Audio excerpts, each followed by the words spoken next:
বৃহস্পতিবার বিকেলে বিভিন্ন দাবি দেওয়ার ইস্যুকে সামনে রেখে হাওড়ার বাগনান থানার সামনে ধর্না ও ডেপুটেশন কর্মসূচি পালন করে বিজেপি। উপস্থিত ছিলেন হাওড়া গ্রামীণ জেলা সভাপতি দেবাশিস সামন্ত, বিজেপি নেতা রমেশ সাধুখা, রিকাশ দাস সহ অন্যান্য নেতৃত্ব।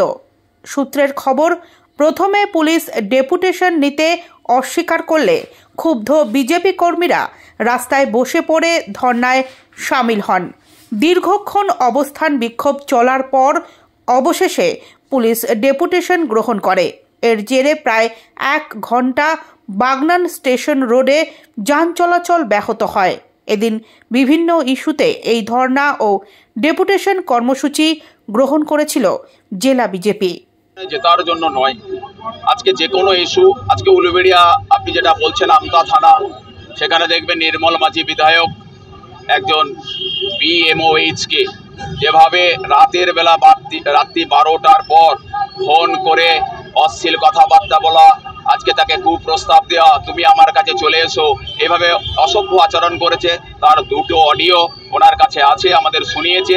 সাথে সাথে বেআইনিভাবে রাত্রি 12টার পর লিখিত করে দিত, তুমি দেখা করো, এই কাজটা করে দাও, এই কাজটা করে দাও, সিগনেচার করা, তার 2টো কপিও ওনার কাছে ফটোকপি তোলা আছে।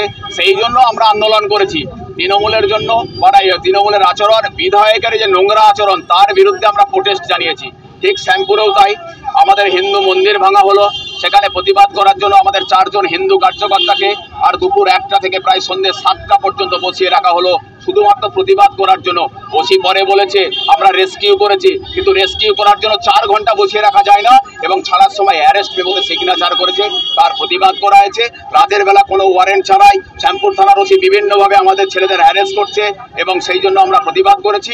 এবং গতকাল বাউরিয়াতে শুনেছেন যে আমাদের কার্যকর্তাকে ওয়ারেন্ট ছিল অন্য কেসে, কিন্তু তাকে যখন কেসে ফুটআপ দেয় পুলিশ, সেখানে দেখলেন যে ডাকাতি কেস দেওয়া আছে, যে ডাকাতির সঙ্গে তার কোনো সম্পর্ক নেই, তার লিগামেন্ট ছাড়া হাঁটতে চলতে ভালো করে পারে না। পুলিশ বলছে আমরা ধরতে যাচ্ছিলাম, ছেলেটা ছুটে পালাতে গেল, যে হাঁটতে চলতে পারে না সে ছুটে পালাতে গেল। পুলিশ অবশ্য 4-7 দিনের পিসি নিয়েছিল।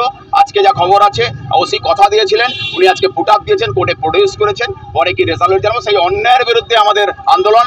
আজকেও গত কয়েকদিন আগে যে 13 তারিখে ধর্ষণ হয়েছিল আমাদের বাগনান বিধানসভার যে হাল্লান অঞ্চলে, সেখানেও আমরা এখানে এসেছিলাম।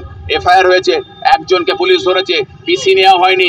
আজকে যে অপরাধী ছিল, আজকে যদি মুখ আর বধির ছিল, পুলিশের উচিত ছিল ওই অপরাধীকে পুলিশ কাস্টডি করে তাকে ইন্টারোগেশন করে জানা উচিত ছিল তার সঙ্গে কারা কারা ছিল।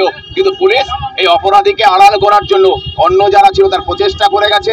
বিভিন্নভাবে বেআইনি মদ বিক্রি হচ্ছে, বালি খাদান থেকে তোলাচ্ছে, গোপালপুরে বারবার হিন্দু এরিয়াতে মুসলমানরা গোমাংস বিক্রি করছে, বারবার বাধা দেওয়া হচ্ছে, আবার কারো অঙ্গুলি হেলনে আবার খুলে দেওয়া হচ্ছে। তাই সমস্ত হিন্দুরা ঐক্যবদ্ধভাবে আজকে আমরা প্রোটেস্ট জানালাম যে আগামী দিনে যাতে এরকম নোংরা কাজ না হয়, এবং ওরফুলি থেকে আর চাষিদের জমি তৃণমূলের রাস্তাটা দখল করছে, সমস্ত কিছুই আজকে আমরা আর বাগনান থানায় ডেপুটেশন। উনি বললেন যে আমি নতুন এসেছি, আর গতকাল উনি এখানে পোস্টিং হয়ে এসেছেন, নোদাখালীতে ছিলেন, তা উনি কথা দিয়েছেন আমি সমস্ত কিছু তদন্ত করব, আপনারাও সহযোগিতা করুন, সম্পূর্ণভাবে আপনাদেরও আমরা সহযোগিতা করব। আমরাও আশ্বাস দিয়েছি পুলিশের নিরপেক্ষ কাজ করবে।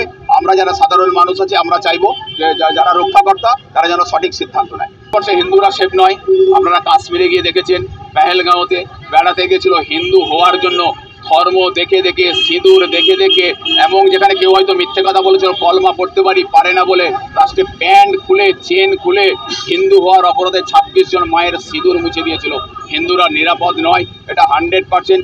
আজকে পাকিস্তান যারা মুসলমানরা ভাগ করে নিয়েছিল ধর্মের ভিত্তিতে, বাংলাদেশ ভাগ হয়ে গেছে, আফগানিস্তান ভাগ করে নিয়েছিল, তারা বলে নিয়েছিল হিন্দুদের সঙ্গে থাকলে আমাদের ধর্ম বিপন্ন হবে, কিন্তু সেখানে তাদের বাসস্থান আছে।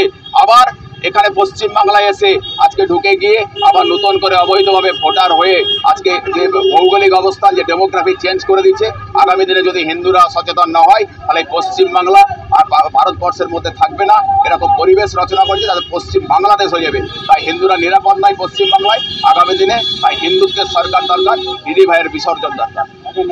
আমার নাম দেবাশিস সামন্ত, হাওড়া জেলার প্রেসিডেন্টের দায়িত্ব পালন করছি।